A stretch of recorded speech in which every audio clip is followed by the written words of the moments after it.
Well, hi guys, back again. Not really done much on the truck. Well, putting lights and things on. I painted the interior.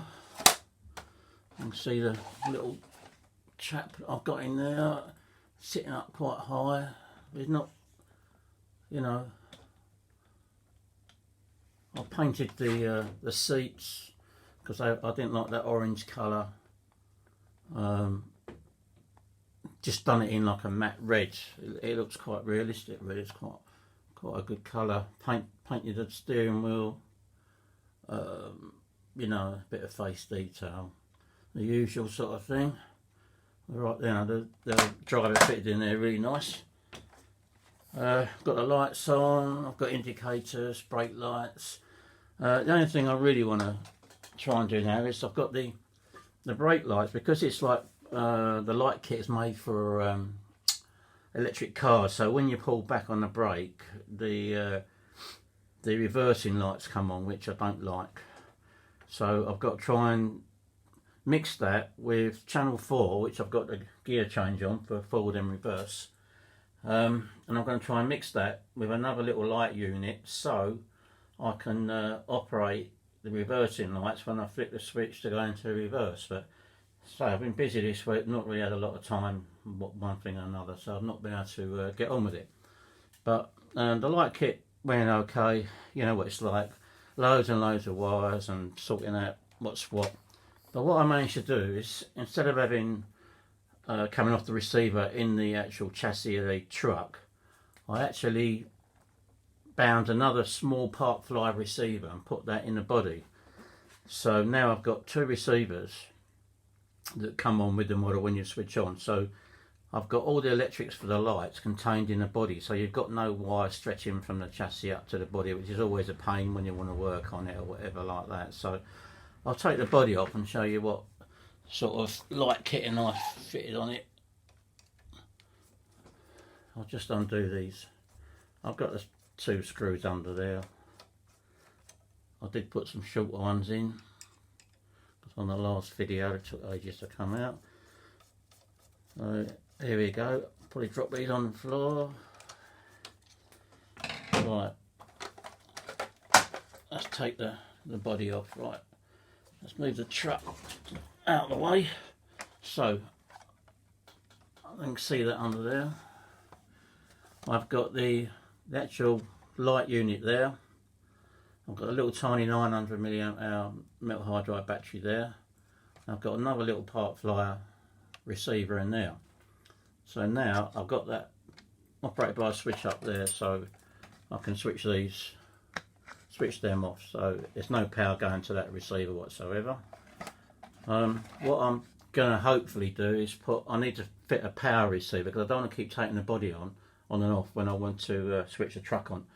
So I'm going to try and find another little switch to go in here, but it's got to be quite sort of a tough switch, because it's got to handle the starter motor and drive and stuff like that. So it's got to be quite a powerful, or something that's going to take a few amps. So I'm looking around for that at the moment, and I'm going to wire that into the speed controller, so when you switch the power on, it goes speed controller. But I'm quite, you know, you can see the amount of wires, you know, I mean, there's only a few lights on there. I've got a mate of mine who builds the Tamiya trucks, and he goes up to like 40 lights on a truck, which must be horrendous. I mean, it's not one of my favourite things doing this, but you know, I did originally strip the truck down and take out the original receiver out of the chassis, but what a nightmare. It was like wires everywhere. So I just thought, I didn't really think you could bind two receivers, but obviously I did, and it works quite well. So now that's all contained in there, so you can take that on and off as much as you like. You can see a little driver in there. I get a lot of reflection off the lights, but that was supposed to be like a matte finish for his grey jacket, but obviously it went shiny. I do not know why. No matter what I did, drying it with hair dryer and all that, it didn't go matte anyway. I don't know whether to put a bonnet catch on this, because the springs kind of lock the bonnet down. Let's get a bit of it. You know, the spring kind of, they're forcing that down all the time, but I'm not sure when you start going over bumps whether it keep opening its mouth like that. I don't know. So I may just put another little catch on there just to make it look, you know, better. So that's kind of where I've got with the truck at the moment. So I can fill the actual truck up. Hang on, I've got the brake on it here. Let's change over. I can actually fill the truck with the body on from the pressure feed pipe here. So if I pop that off, I can actually fill it through there. It goes in the top and fills the tank up, and I can watch it. So I don't know whether I'm going to do that for now. I might make a little wire piece to come off of here, or like I said before, I might make one of those or buy one of those one-way fuel filters. You know, I'm not sure yet. I've not sort of really had time to go into all that, but you know, that's as far as I've got. People keep asking me how far I've got, and you know, when am I going to do another video on that? So you know, that's really where I'm at the moment. I'm hoping to take it out Sunday. I was hoping to take it last Sunday, but it rained, and you know, it's not good weather. I don't really want to get it all muddy at the moment. You know, my other one, you know, it's like Dennis said, you build a lovely new truck and you don't want to get it dirty. But the crawler I've got, you know, I don't mind. I can sort of give that a good clean up, and that's still going like really well. I'm to get some more video of that. And if it's not raining Sunday, I'll get some video of this running, because this one's really sweet. I apologise for my last video. I kept saying I'm saving up to get the V8. I know it's a V4. No one's pulled me up on it yet, but I'm sure someone will. I have, you know, I know Dennis now. Dennis Dempsey has actually got his V4, and he loves it, and he said he can't stop starting it up, you know. And I am kind of, you know, I really want to get one, but I'm still looking to try and find what to put it in. You know, I need some inspiration. I've been looking and looking and looking. Been going at my local model shop and stuff like that, and I still can't find, you know, when we got these kind of fit into a regular temp scale truck. You know, there's lots of things, you know, you can look at. You know, I mean, I've even been thinking about putting one in a tank. I've got a tank that's, you know, electric tank, got everything on it and all that, but I'm just wondering whether I could fit one in a tank. I'm not sure yet, but like the size of these engines, and like this one runs perfectly, but it sort of, you know, it's an easy engine to find a model for. But with the V8, you know, I mean, Dennis has kindly given me the dimensions for the engine, and he's put them online and stuff like that. It's still quite a big thing.